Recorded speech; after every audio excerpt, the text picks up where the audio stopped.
The ability to, like I mentioned, to set up a template is instrumental. The ability to customize the registration page to collect the information that I need is very helpful because, like I said, the reporting requirements are very stringent when you're working state by state, and Shipman specifically follows New York. And if you're familiar, New York is very stringent, and usually states will offer reciprocity because if you follow New York, then your record keeping is very on par. So the ability to customize every facet really and automate all the reporting behind the scenes has been very helpful. That has allowed me to create a reporting template essentially. And once the webinar is ended, I tie it up in a nice bow and I send it right off to our learning and development team. Well, this is going to sound like a little promo for the Earn certification tool, one of the engagement tools in the On24 audience console. But it is essential if you're going to be running continuing education credit.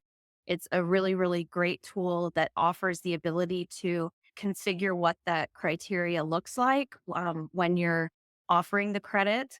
And then also the user, the attendee experience is really a positive one because they're able to download their certificate in real time.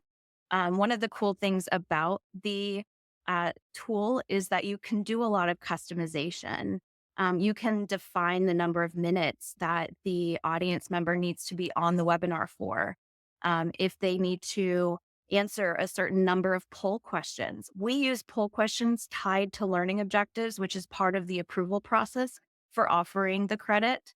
And it's also, just as an FYI, a little tidbit, it's also a really, really great way to kind of gauge where your audience is in a process, whether it's a new piece of regulation or legislation, if it's a new process that we're recommending they implement within the company. So there's really strategic ways you can leverage the polling tied to learning objectives, not just to have them acknowledge that they're still on the webinar throughout the session.